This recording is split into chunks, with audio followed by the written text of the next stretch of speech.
할렐루야, 반갑습니다. 복된 주일에 하나님께 나와 예배드리는 우리 성도님들 주님의 이름으로 환영하고 축복합니다.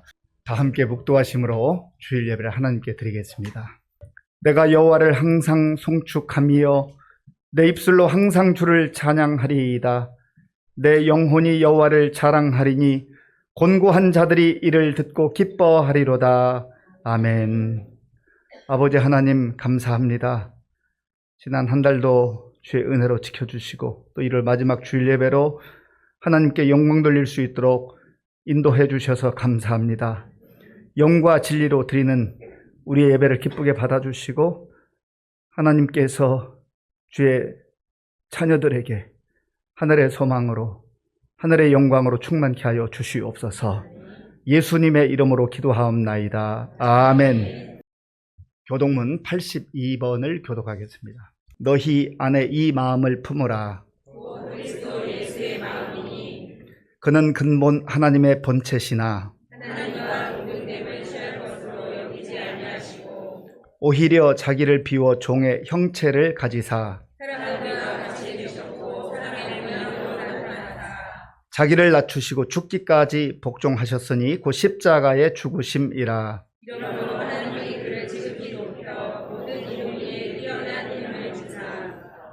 하늘에 있는 자들과 땅에 있는 자들과 땅 아래에 있는 자들로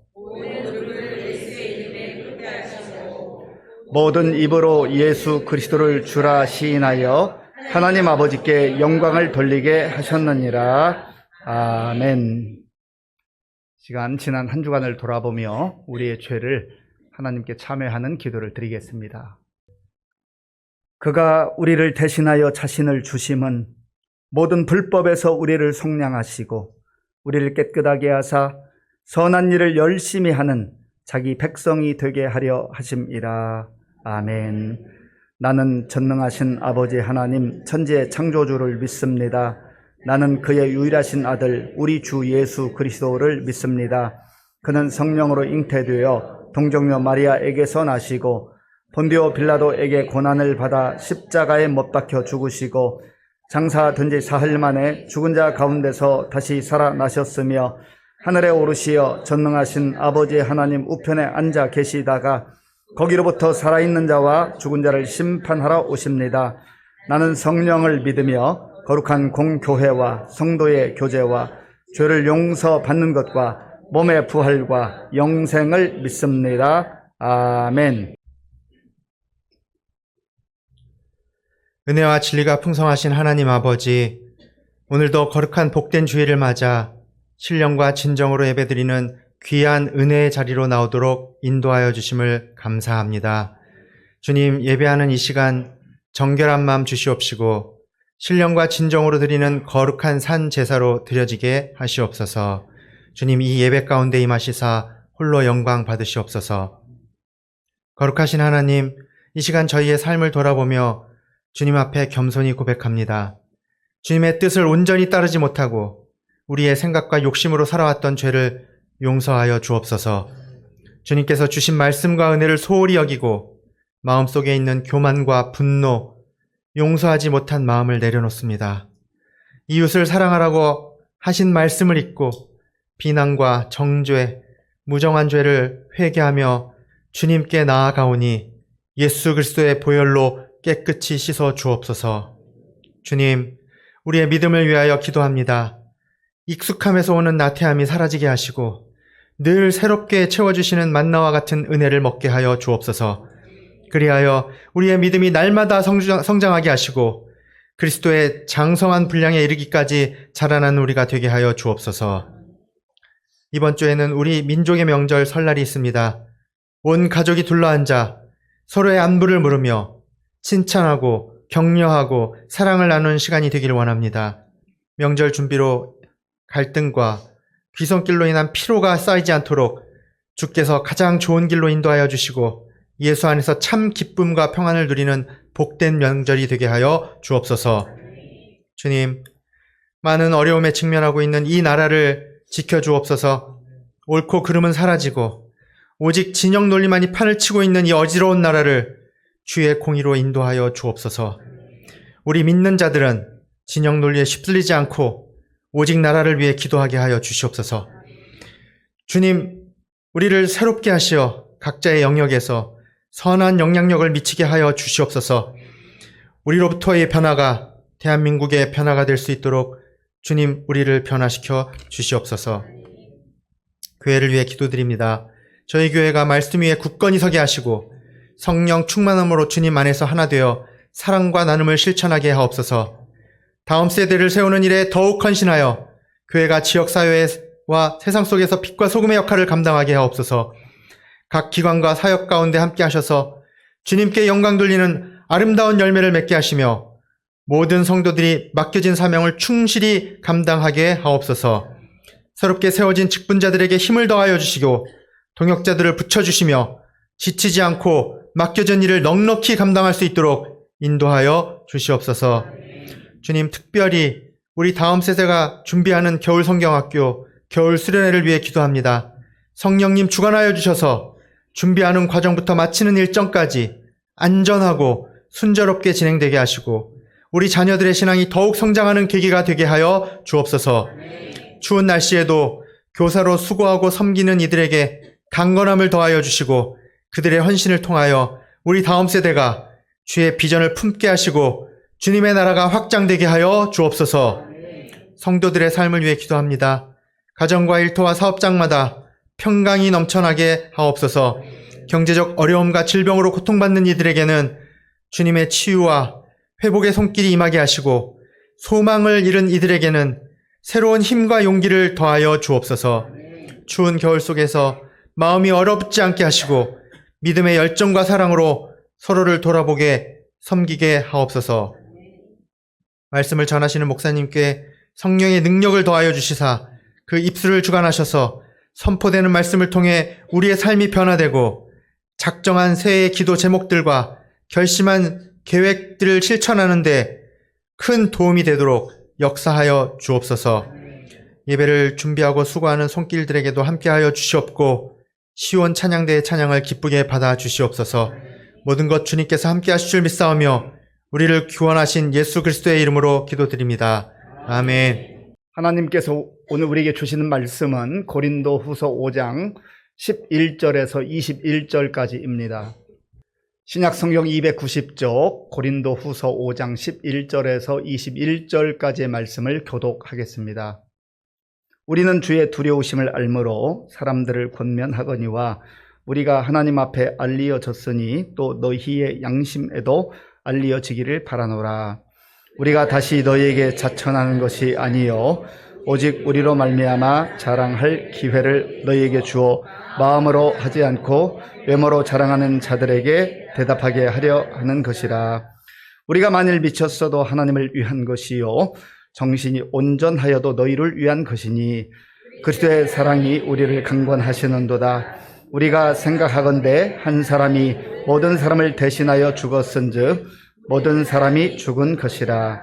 그가 모든 사람을 대신하여 죽으심은 살아있는 자들로 하여금 다시는 그들 자신을 위하여 살지 않고 오직 그들을 대신하여 죽었다가 다시 살아나신 이를 위하여 살게 하려 함이라. 그러므로 우리가 이제부터는 어떤 사람도 육신을 따라 알지 아니하노라. 비록 우리가 그리스도도 육신을 따라 알았으나 이제부터는 그같이 알지 아니하노라. 그런즉 누구든지 그리스도 안에 있으면 새로운 피조물이라. 이전 것은 지나갔으니 보라 새 것이 되었도다. 모든 것이 하나님께로서 났으며 그가 그리스도로 말미암아 우리를 자기와 화목하게 하시고 또 우리에게 화목하게 하는 직분을 주셨으니 곧 하나님께서 그리스도 안에 계시사 세상을 자기와 화목하게 하시며 그들의 죄를 그들에게 돌리지 아니하시고 화목하게 하는 말씀을 우리에게 부탁하셨느니라. 그러므로 우리가 그리스도를 대신하여 사신이 되어 하나님이 우리를 통하여 너희를 권면하시는 것 같이 그리스도를 대신하여 간청하노니 너희는 하나님과 화목하라.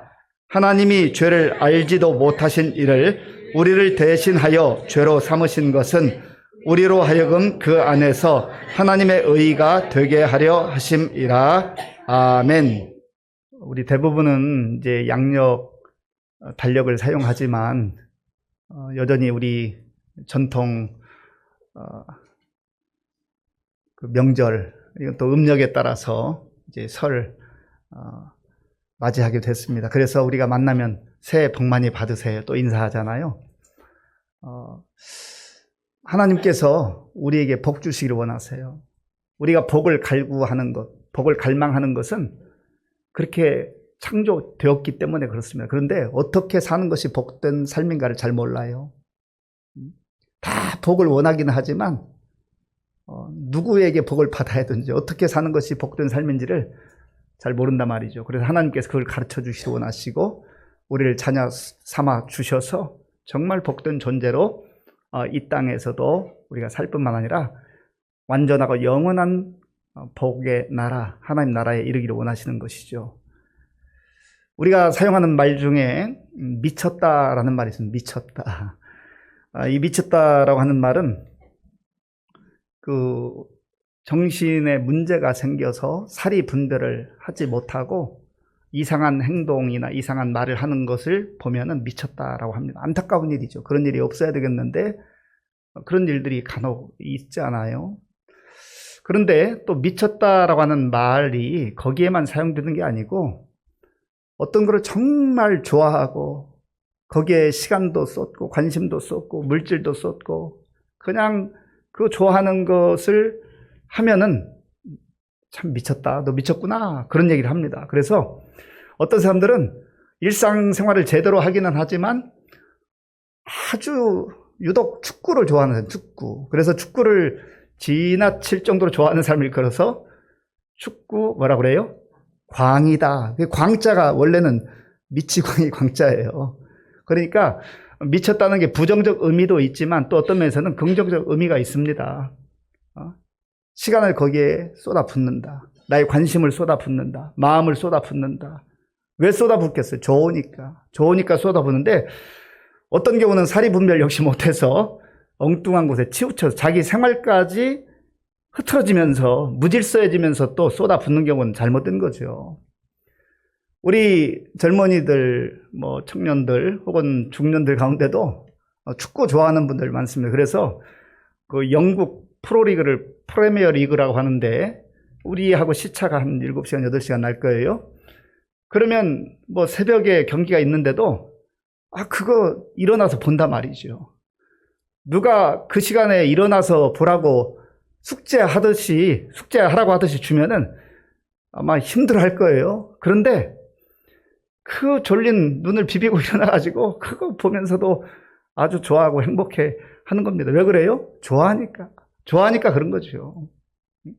어떤 사람들은 또 독서광에 있어요. 독서하는 걸 너무너무 좋아해가지고 독서를 통해서 또 힘을 얻기도 하고 많은 사색을 하기도 합니다. 얼마 전에 그 뉴스에 났는데요. 미국에는 미식 축구가 유명합니다. 인기가 있는 종목인데 그 필라델피아인가요? 거기에 소속된 브라운이라고 하는 선수가 아주 평상시에도 독서를 많이 한다고 그래요. 그런데 경기 중에 이제 선수들이 출전을 해서 뛰기도 하고 또 벤치에 앉아 있기도 하는데 거기서 이렇게 독서를 하는 브라운 선수가 독서. 그런데 이 선수는 평상시에도 많은 책을 읽었다고 해요. 이너 엑셀런스라는 책을 읽었는데 이 책이 원래 아마존에서 순위가 뭐 그렇게 인기 있는 책이 아니에요. 한 2만 번째인가 수많은 세계 책들 가운데 그 순위가 520만 번째 있으니까 뭐 거의 알려지지 않은 책인데 그 선수가 읽는 것이 포착이 돼가지고 이게 이제 언론에 알려졌어요. 단숨에 아마존 베스트셀러 1위로 올라왔습니다. 그러니까 그 책을 쓴 머피라고 하는 작가가 깜짝 놀라가지고 이게 무슨 일인지 해서 그 브라운에게 뭐 감사했다고 그래요. 그러니까 경기를 하면서도 물론 경기에 최선을 다하지만 그 떨리는 마음, 또 불안한 마음, 선수들이 그 긴장감이 있잖아요. 그 순간에도 책을 잠깐이라도 보니까 유한이 되고 또 자기가 출전할 그 시간에 도움이 된다는 거죠. 그러니까 그 시간에도 짬을 내서 그 독서하는 것 아니겠습니까?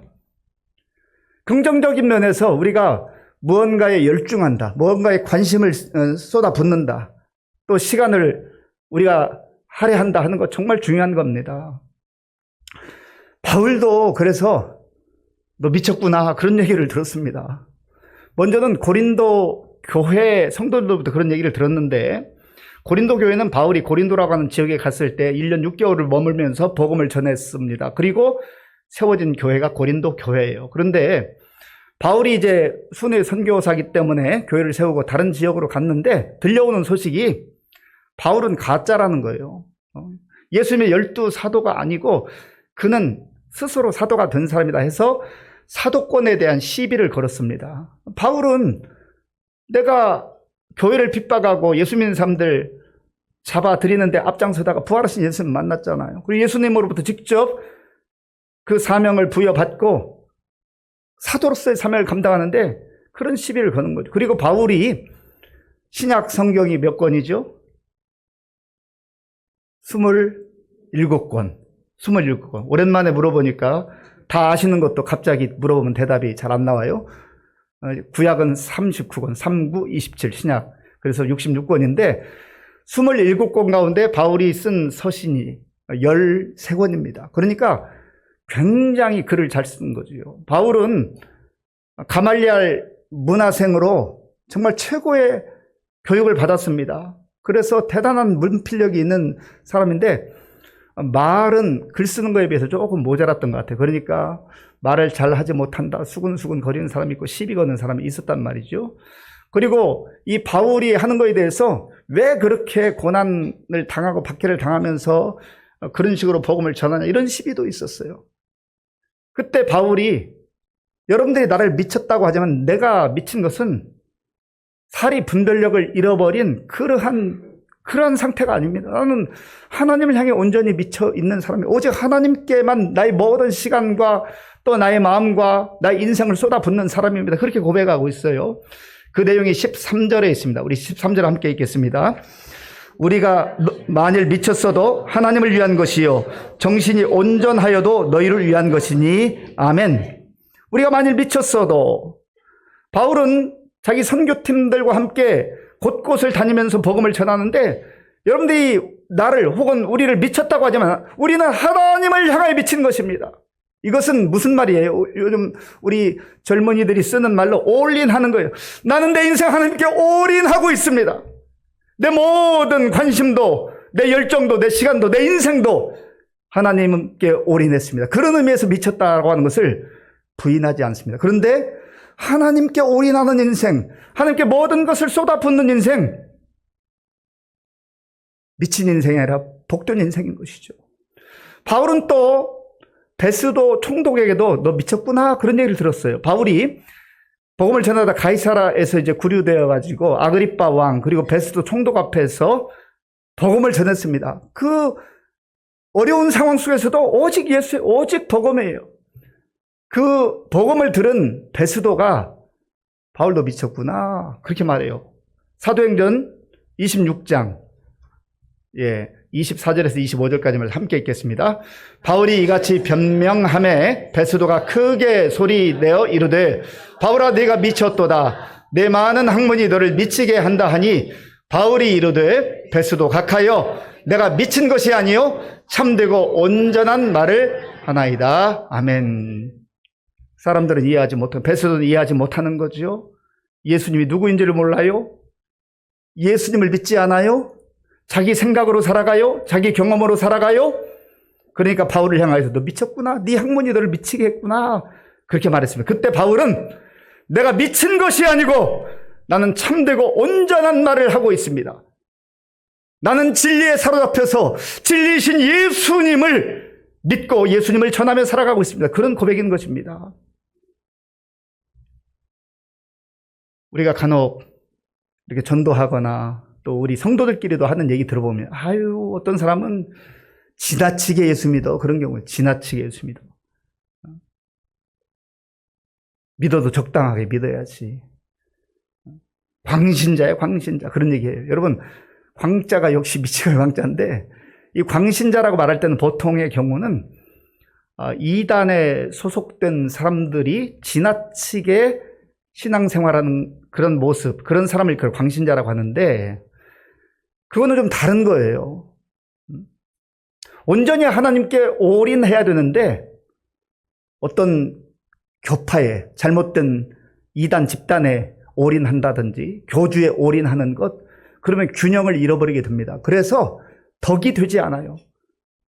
그렇게 치우치게 되면 어떤 현상이 벌어지냐면 먼저 가족과의 관계가 단절됩니다. 집을 나가요. 거기에 소속돼서 거기 사람들하고만 소통하고 가족들이 연락해도 연락을 받지를 않습니다. 잘못된 거죠. 그럼 그야말로 광신자예요, 광신자. 그러나 그렇다 해서 하나님께 올인하고 하나님께 모든 우리의 삶을 드려야 되는데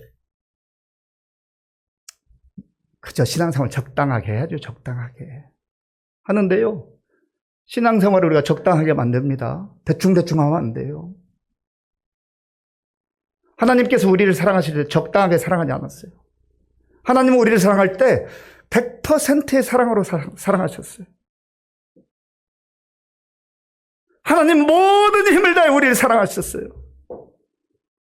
그런데 우리가 하나님을 섬기며 하나님 믿고 살아갈 때 대충 적당하게 한다.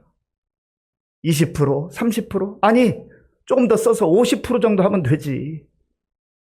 그렇게 말하는 사람들이 있어요. 저는 그런 신앙을 그래서 악세사리 신앙이라고 합니다. 악세사리 신앙. 악세사리, 우리 여자분들 아름다운 미모를 또 추구하잖아요. 다 아름답습니다만은 더 아름답게 하기 위해서. 그래서 화장도 하시고 또 이렇게 악세사리를 여기저기 이렇게 붙이는데요. 악세사리 붙여놓으면 안 붙이는 것보다 훨씬 예뻐 보이는 것 같아요. 그렇잖아요? 그런데 이거 떼어도 사는데 별로 지장은 없어요, 사실. 우리가 신앙생활을 붙여놓으면 조금 보기 좋고 없어도 괜찮은 그런 정도 액세서리 같은 신앙으로 살아가는 거, 그거는 종교생활이지 온전한 신앙이라고 말할 수 없다라는 거예요. 바울이 그러면 미쳤다라고 하는 그런 소리를 들을 정도로 하나님께 올인하고 예수 그리스도께 올인하는 그 이유가 무엇입니까? 이유가 있을 거 아니에요. 그 이유는 하나님께 그런 사랑을 받았어요. 예수님께 그런 사랑을 받았어요. 그 내용이 14절에 있습니다. 우리 14절을 함께 읽겠습니다. 그리스도의 사랑이 우리를 강권하시는도다. 우리가 생각하건대 한 사람이 모든 사람을 대신하여 죽었은즉 모든 사람이 죽은 것이라. 아멘. 그리스도의 사랑이 우리를 강권하시는도다. 좀 더 구체적으로는 그리스도의 사랑이, 예수 그리스도의 사랑이 나를 강권하시는도다. 여기서 강권하다라는 단어는 슈네코라는 단어입니다. 슈네코라는 단어, 이 의미가 몇 가지가 있는데 하나는 사로잡다, 그 말이에요. 사로잡다. 예수님의 사랑이 나를 사로잡은 거예요. 내가 세상에서 방황할 때, 내가 세상에서 이리저리 방황할 때 주의 사랑이 나를 붙잡은 거예요. 사로잡은 거예요. 너 그렇게 살지 마라. 너 그렇게 의미 없게 살지 마라. 잘못된 길로 가서 살지 마라. 방황하지 말라. 그리고 예수 그리스도의 사랑이 슈네코, 사로잡은 거예요. 그리고 이 슈네코라고 하는 단어 속에는, 그리스도의 사랑이 강권하다는 의미 속에는 그 사랑이 나를 감싸고 있다. 감싸고 있다 그 말이에요. 사람이 언제 제일 행복해 하는 줄 아십니까? 사랑받을 때. 사랑받을 때 행복한 거예요. 언제 사람이 가장 비참함을 느껴요? 언제 외로워요? 언제 살고 싶지 않아요? 아무도 나를 사랑해 주지 않는다고 생각할 때, 자기 동굴에 갇혀서 이제 나는 끝났다. 왜요? 나는 어디 가도 사랑받지 못해. 손가락질 받고 미움받고 눈총받고, 그러면 살고 싶지 않은 거예요. 그런데 하나님께서 예수 그리스도를 이 땅에 보내주시고 그 십자가의 놀라운 사랑으로 우리를 사로잡아 주신 거예요. 너 세상에서 방황하지만 너 쓸모없는 존재가 아니야. 너 비참한 존재가 아니야. 너 실패한 인생이 아니야. 너 무가치한 존재가 아니야. 내가 너를 사랑해서 내가 사로잡았다. 그리고 그 하나님께서 예수 그리스도의 사랑을 통하여서 우리를 포유하시는 거예요. 포유하셔요. 감싸주시는 거예요. 보호해주시는 거예요. 그래서 예수 믿으면 나타나는 현상이 뭐냐면 마음에 기죽었던 그 기죽음이 사라지고 자신감이 생겨요. 아, 나는 사랑받는 존재다. 하나님의 사랑을 받아 누릴 수 있는 저와 여러분들이 될 수 있길 바랍니다. 세상 이리저리 돌아다녀도 거기에서 만족할 만한 것 얻을 수 없어요. 그리스도의 사랑이 나를 강권하는도다. 사도 바울이 주님 앞에 무릎 꿇을 수 있었던 것은, 그의 인생을 주님께 올인할 수 있었던 것은 그 주님의 사랑이 사도 바울을 사로잡았고 사도 바울을 감쌌기 때문에 거기에서 새로운 삶을 살게 된 거예요. 그런데 이 주님의 사랑, 예수 그리스도의 사랑은 죽음으로 나타난, 죽음으로. 그 사랑이 죽음으로 나타난. 14절 제가 한번 읽겠습니다. 그리스도의 사랑이 우리를 강권하시는도다. 우리가 생각하건대 한 사람이 모든 사람을 대신하여 죽었은즉 모든 사람이 죽은 것이라. 아멘. 한 사람이 모든 사람을 대신하여 죽었다. 여기서 한 사람은 예수님을 말합니다. 그리고 모든 사람은 세상 사람을 말해요. 성경이 말하기를 모든 사람이 죄를 범하였음에 하나님의 영광에 이르지 못하더니, 사람이 불안하고 두렵고 그리고 의기소침해지고 벌벌 떠는 이유가 뭐예요? 죄 지으면 불안한 거예요. 죄 지으면 두려운 거예요. 그리고 성경이 말하기를 죄의 삭은 사망이라고 했습니다. 그러니까 이 죽음이라고 하는 것이 가장 인간에게 가장 근본적 문제인데, 이 죽음은 죄로부터 왔다라고 하는 것이죠. 그래서 예수님께서 우리의 죄 문제를, 우리를 가장 고통스럽게 하고 우리를 가장 불안하게 하고 두렵게 하고 어떻게 할 수 없는 이 죽음의 문제를 해결하기 위해서 우리를 대신해서 죽으셨다. 이 대신하다는 단어가 중요한데요. 대신하여, 이 단어는 휘페르라고 하는 단어입니다. 휘페르라는 단어는 대신하여라는 뜻도 있고, 위하여, 나를 위하여, 여러분을 위하여, 우리를 위하여 예수님이 죽으셨다는 거예요. 예수님은 죄가 없는 분이에요. 오늘 21절 말씀에 의하면 예수님은 죄를 알지도 못하는 분이에요. 그런데 왜 예수님이 십자가에서 그 고통을 당하시고 죽으셔야 했습니까? 하나님이 이사야 선지자를 통해서 이미 말씀하셨습니다. 이사야 53장 5절에서 6절 말씀 함께 읽겠습니다. 그가 찔림은 우리의 허물 때문이요 그가 상함은 우리의 죄악 때문이라.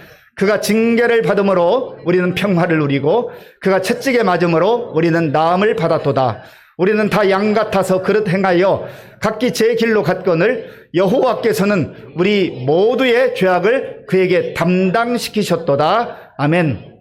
우리의 허물 때문에, 우리의 죄악 때문에 우리가 고통당하고 우리가 짓눌려야 되고 우리가 죽어야 되고 하나님의 진노와 심판을 당해야 되는데, 예수님께서 대신 찔리시고 대신 상하시고 대신 죽으심으로 우리를 자유롭게 하시고 우리에게 평화를 주시고 우리에게 치유를 주시고 구원의 은혜를 주셨단 말이죠.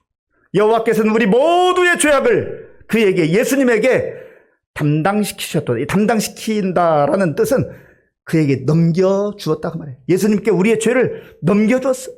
그래서 예수님이 내 대신 십자가에서 죽으신 거예요. 그러면 예수님이 이렇게 우리를 위해서 죽으시고 이 그리스도의 사랑에 사로잡혀 있는 저와 여러분들을 위하여서 하시는 말씀이 뭡니까? 이제는 우리 자신을 위해 사는 게 아니라 하는 거예요. 아니, 그러면 우리 자신을 위해 살지 않으면 내가 없어지는 거, 내 인생 없어지는 것인가? 그게 아닙니다. 예수님 없이, 진리 없이, 길도 모르고 그렇게 방황하는 인생들이 자기 자신이 주인이에요. 자기 자신을 위해 살면 엉뚱한 길로 가서 그 인생 망가지고 무너진단 말이죠. 그래서 예수님께서 바울을 통해서 말씀해 주시는 거죠. 이제는 우리를 위해 죽으셨다가 다시 살아나신 그 예수님을 위해서 사는 것이야말로 가장 복된 삶이다 하는 것입니다. 오늘 본문 15절에 그 내용이 있습니다. 15절을 제가 읽겠습니다. 그가 모든 사람을 대신하여 죽으심은 살아있는 자들로 하여금 다시는 그들 자신을 위하여 살지 않고 오직 그들을 대신하여 죽었다가 다시 살아나신 이를 위하여 살게 하려 함이라. 아멘. 이 놀라운 복음의 진리를 깨달은 바울이 그때부터는 아무리 힘들고 어려워도 박해가 있어도 굴하지 않고 예수님을 위해서 산 거예요. 복음을 위해서 산 거예요. 고린도전서 10장 31절 말씀 우리 함께 읽겠습니다. 그런즉 너희가 먹든지 마시든지 무엇을 하든지 다 하나님의 영광을 위하여 하라. 아멘.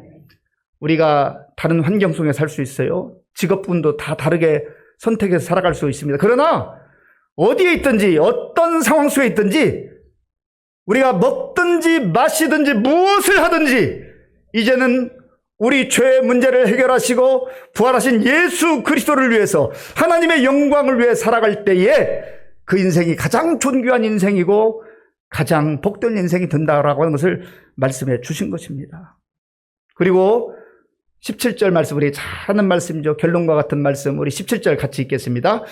그런즉 누구든지 그리스도 안에 있으면 새로운 피조물이라 이전 것은 지나갔으니 보라 새 것이 되었도다. 아멘. 그런즉 누구든지 우리가 이 복음의 경계선을 제한하면 안 돼요. 저 사람은 될 것 같고 저 사람은 안 돼. 그렇게 우리가 정하면 안 돼. 누구든지 남녀노소 불문하고 한국 사람, 유럽 사람, 아프리카 사람, 남미, 북미 사람, 아시아 사람, 누구라도 그리스도 안에 있으면, 예수님 그 사랑 안에 들어오면, 그 품 안에 들어오면 새로운 피조물이라. 하나님의 자녀가 된다는 거예요. 하나님의 백성이 된다는 거예요. 새로운 피조물이 되었다라고 하는 것은 영적 신분이 변화되었다, 바뀌었다 하는 겁니다. 새로운 존재가 됐다라는 거예요. 신분의 변화, 존재의 변화를 말하는 겁니다. 내가 어떤 존재인가, 내가 누구인가를 분명하게 아는 사람은 인생을 허투루 살지 않습니다. 나는 이제는 하나님의 자녀다. 나는 하나님의 백성이다. 나는 천국 백성이다라고 하는 것을 확신하고 믿는 사람은 천국 백성다운 삶을 살아가는 것이죠. 그리고 새로운 피조물의 의미는 신분의 변화일 뿐만 아니라 그 신분이 변화된 사람이 이제는 세상의 가치를 내려놓고 하나님 나라의 가치를 붙들고 살아가는 가치의 변화가 일어나는 것입니다. 가치의 변화. 이거 참 중요합니다. 어떤 경우는 신분의 변화 그 단계에 머물러 있는 사람들이 참 많아요. 내가 예수님과 하나님의 자녀가 됐는데 가치가 변화되지 않아요. 그러니까 여전히 세상 가치를 붙들고 그거 추구하느라고 이리저리 방황하는 인생들이 많다는 거예요. 17절을 제가 한번 더 읽어보겠습니다. 그런즉 누구든지 그리스도 안에 있으면 새로운 피조물이 이전 것은 지나갔으니 그 말이 바로 가치의 전화예요.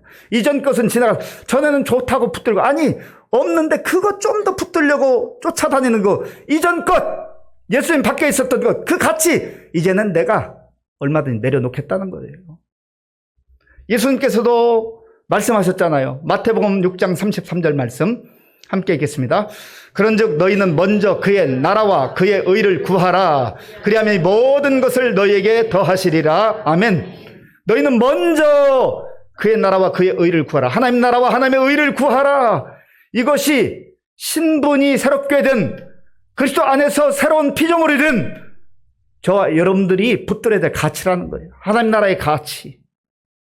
하나님이 원하시는 말씀을 붙들고 살아가는 인생이 정말 존귀하고 영광스러운 삶을 살게 된다라고 하는 겁니다. 그리고 이 새로운 피조물로 살아가는 사람은 신분이 변화되고 그 가치가 변화될 뿐만 아니라 삶의 변화까지 일어나대. 삶의 변화. 보라, 새 것이 되었도다. 새 것이 되었도다. 새로운 삶을 사는 거예요.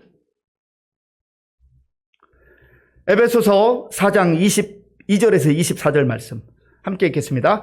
너희는 유혹의 욕심을 따라 썩어져가는 구습을 따르는 옛사람을 벗어버리고 오직 너희의 심령이 새롭게 되어 하나님을 따라 의와 진리의 거룩함으로 지으심을 받은 새 사람을 입으라. 아멘. 옛사람을 벗어버리고 세상의 가치, 세상의 것 좀 더 붙들려고 애쓰던 거 그거 다 내려놓고 이제는 예수님 안에서 새로운 가치, 하나님 나라의 가치, 영원한 가치를 붙들고 새 사람으로 살아가라는 거죠. 어거스틴이라고 하는 사람을 아신지 모르겠습니다. 어거스틴 유명한 교부인데요. 이 어거스틴은 그 이름 앞에 어거스틴, 성자가 붙습니다. 이 성자가 거룩할 성, 세인트죠, 세인트. 거룩한 삶을 산 어거스틴이라고 해서 성 어거스틴이라고 말합니다. 그런데 어거스틴은 원래 그런 사람이 아니었습니다. 어거스틴은 청소년 시절에 아주 방황을 많이 했어요. 그래서 방탕하게 생활하기도 하고 또 결혼하기 전에 동거하면서 아기를 낳기도 하고, 그러니 그 부모가 얼마나 마음이 아팠겠습니까? 특별히 그의 어머니 모니카는 눈물로 하나님 앞에 엎드리는 거예요. 그리고 진리의 말씀을 붙들기보다는 만이교에 빠져가지고 영적으로 방황하는 시간이 참 많았습니다. 이 어거스틴의 어머니 모니카가 기도하는데 그 암브로시우스 그 감독이 사랑하는 딸이여, 어머니의 눈물의 기도, 그 어머니의 눈물의 기도가 있는 자식은 망하지 않습니다. 결코 망하지 않습니다. 그래서 위로받고 기도하는 가운데 하나님께서 때가 되었을 때 어거스틴을 변화시켜 주는데, 어느 날 어거스틴이 그 아이들이 노래하는 소리가 들려와요. 톨레레게 톨레레게 톨레레게. 이 톨레레게란 말은 집어서 읽어라 그 말이에요. 집어서 읽어라. 그러니까 그 옆에 있는 책을 집어서 읽었는데 그 성경책이었는데 로마서 13장 13절 말씀 14절 말씀. 방탕한 거 다 벗어버리고 던져버리고 예수 그리스도로 옷 입고 거룩한 삶을 살라. 이 말씀이 그의 심령 가운데 들어올 때 그는 예수님을 인격적으로 만나게 되고 새로운 삶을 살게 됐습니다. 이 성 세인트 어거스틴, 그 S가 예수님 만나기 전에는 아마도 죄인을 의미하는 시너였지 않겠어요? 뭐 주은골씨, 시너. 그 다음에 세월이 흘러서 세인트. 예수 믿는 것은 바로 이런 삶의 변화가 일어나는 거예요. 그저 교회만 왔다 갔다 하는 그런 종교 생활이 아니라 신분의 변화가 일어나고 가치의 변화가 일어나고 삶의 변화가 일어나게 될 때에 그런 삶을 사는 나 자신이 너무 행복한 거예요. 너무 기쁜 거예요. 너무 감사한 거예요. 하나님 나라에는 소망을 가지고 살아가는 거예요. 그리고 주변 사람들이 볼 때도 야, 진짜 하나님 살아계시구나. 진짜 하나님 살아계시구나. 나는 지금까지 믿지 않았지만 저 사람을 보면서 나도 교회 가야 되겠다. 예수 믿어야 되겠다. 그런 결심을 하는 거 아니겠어요? 그리고 이런 새로운 피조물이 된 주의 백성들, 주의 자녀들은 세상 속에 살아가면서 화목하게 하는 직책을 가지고 이제 하나님과 원수되었던 사람들, 또 사람들 간의 탐욕과 욕망으로 담치고 살았던 사람들, 그 사이에 들어가서 화목하게 하는 그런 복음의 사람으로 살아야 한다는 거지요. 자, 18절, 19절을 제가 읽겠습니다. 모든 것이 하나님께로서 났으며 그가 그리스도로 말미암아 우리를 자기와 화목하게 하시고 또 우리에게 화목하게 하는 직분을 주셨으니 그 하나님께서 그리스도 안에 계시사 세상을 자기와 화목하게 하시며 그들의 죄를 그들에게 돌리지 아니하시고 화목하게 하는 말씀을 우리에게 부탁하셨느니라. 아멘. 우리가 복음의 사람들로 화목하게 하는 직책을 잘 감당할 때 새로운 피조물로서의 삶을 온전히 사는 것이죠. 이번 주간은 특별히 설 명절이 있습니다. 우리 가족들을 만나고 친지들을 만나고 형제들을 만나게 될 때에 새로운 피조물로서 말하고 새로운 피조물로서 그들을 바라보고 새로운 피조물로서 행동하실 수 있기를 바랍니다.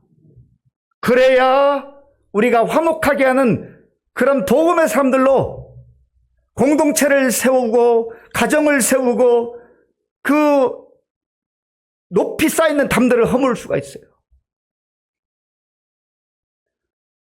웃으며 잘 이렇게 얘기하고 있는데 내가 가가지고 분위기 깨고 내가 가가지고 싸움이 일어나고 그러면 얼마나 불행해요.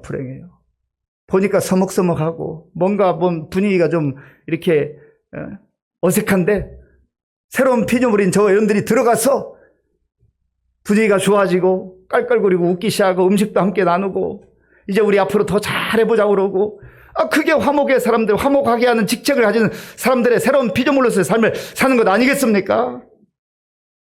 우리가 신앙생활은 이론이 아니에요.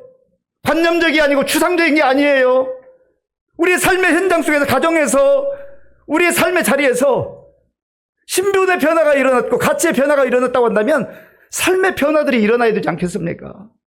그래서 바울은 하나님께서 우리를 마치 그리스도의 대사들처럼 곳곳에 보내신다 말씀하시는 거예요. 대사는 전령이잖아요. 옛날 왕정시대는 왕이 특사를 파견합니다. 사신들을 보내잖아요. 요즘에는 엠베서더, 대사라고 하죠. 각국의 나라에 그 나라를 대표하는 그러한 책임자로서 그러면 국가의 명예를 걸고 국익을 위해서 거기서 일하는 거죠. 우리는 하나님 나라의 대사들입니다. 하나님께서 우리 각자에게 화목하게 하는 직책을 주셔서 세상에 파송하셨단 말이죠. 우리가 어디로 가든지 그곳에서 우리의 삶을 통하여서 우리의 말과 우리의 행동을 통하여서 그들이 하나님과 화목하게 되고 또 사람들 가운데도 화목하게 되는 그러한 놀라운 복음의 역사가 일어나야 하지 않겠습니까? 저 여러분들은 그리스도 안에서 새로운 피조물이 된 사람들입니다. 이 말씀을 마음에 꼭 기억하시고 이번 한 주간 어딜 가든지 누구를 만나든지 특별히 가족들과의 만남 속에서 새로운 피조물로서 화목하게 하는 직책을 가지고 하나님이 기뻐하는 삶을 살아가는 저 여러분들이 될 수 있기를 바랍니다. 아버지 하나님 감사합니다. 오늘 우리에게 주신 말씀을 마음에 깊이 새기게 하시고 우리가 이론적으로 신앙생활하지 말게 하시고 실제 우리의 삶 속에서 하나님의 생명의 역사, 화목케 하는 역사가 나타나는 것을 우리가 또 보며 체험하며 간증하며 살아갈 수 있도록 인도하여 주시옵소서. 예수님의 이름으로 기도하옵나이다. 아멘. 아버지 하나님 감사합니다. 오늘 우리에게 주신 말씀을 우리의 심장에 새기게 하시고 예수님 안에서 새로운 피조물이 되었음을 늘 기억하고 새로운 피조물다운 삶을 살아갈 수 있도록 도와주옵소서. 우리에게 베풀어 주신 은혜 가운데 구별하여 주일헌금 11조 감사 헌금과 각종 목적 헌금을 믿음으로 드리오니 기쁘게 받아주시고 이 물질이 쓰이는 곳마다 주의 영광이 나타나며 예수님의 생명의 복음이 전파되게 하여 주옵소서. 함께 예배 드리기를 원하지만 연로하셔서 가정에서 유튜브로 혹은 홀로 예배 드리는 우리 성도님들 긍휼히 여겨주시고 같은 은혜로 충만케 하여 주시옵소서. 육신의 질병으로 인하여서 어려움 가운데 있는 분들 하나님 어루만져 주시고 여호와 라파 치료의 역사로 함께하여 주시옵소서. 학업과 취업과 결혼과 자녀 양육과 또 경제적 어려운 형편 또 여러 가지 복잡한 인간관계들 정말 생활의 필요를 따라 하나님의 영광을 드러내기 위해서 기도할 때 하나님께서 하나님께 좋은 것으로 응답해 주실 줄로 믿습니다. 우리나라와 민족을 불쌍히 여겨주시고 속히 안정되게 하시고 하나님 베풀어 주신 은혜를 우리가 누리며 또 세계 열방에 복음을 증거하는 선교하는 대한민국 될 수 있도록 도와주옵소서. 군 복무인 청년들과 군인 가족들을 지켜주시고 지금도 어려운 때 세계 곳곳에 나가 복음 증거하는 선교사님들 지켜주시고 인도하여 주옵소서. 출타 중에 있는 우리 성도들 있는 곳에서 하나님의 은혜를 누리게 하시고 화목하게 하는 직책 잘 감당할 수 있도록 도와주옵소서. 예수님의 이름으로 축복하며 기도하옵나이다. 아멘.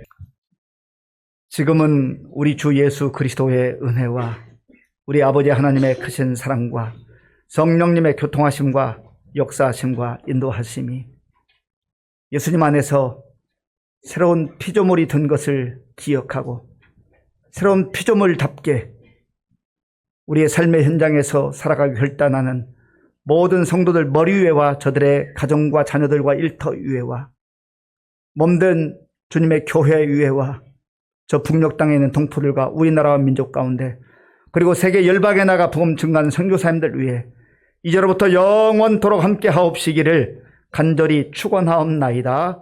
아멘.